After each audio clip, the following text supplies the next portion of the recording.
Day 7. Sault Ste. to Etobicoke. I woke much later than normal, deciding to sleep in and again take a slightly more relaxed pace. Perhaps yesterday's calming demeanor remained. Or possibly I had taken some steps to enjoy myself more and not critically pushed myself to perform. I decided that I would arrive in Toronto today. This was it. The big city. The largest city in Canada.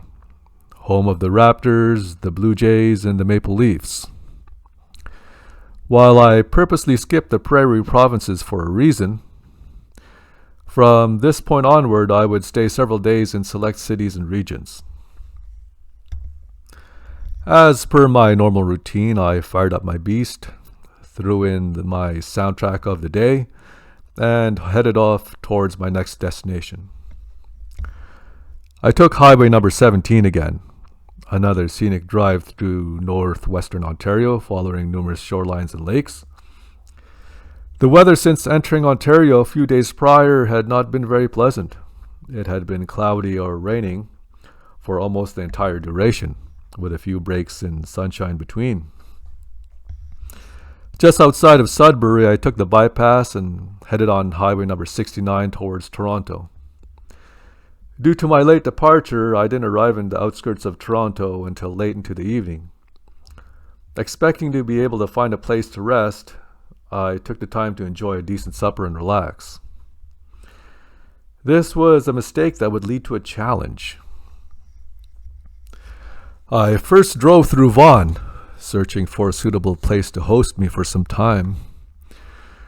I wasn't able to find anything. I then drove through Mississauga, where I was met with the same challenge. By this time it was dark and the rain was coming down hard. I didn't know my way around the area, this vast urban landscape, and it seemed like I was running out of options. I remained optimistic and decided that no matter the circumstances, I would find a solution that will bring me to another day. I drove to Milton, where I was greeted with the same situation. From there, I drove to Brampton, where I came to realize that I may have a serious problem. From there, I drove back to Mississauga, rested at Tim Hortons for a short period of time to recollect myself, and then I decided I would take my chances in Etobicoke. Immediately upon arrival in Etobicoke, I found a place that would host me for my duration in Toronto. Subscribe to the Travel Experience channel. Tap the bell and join the conversation in the comments section below.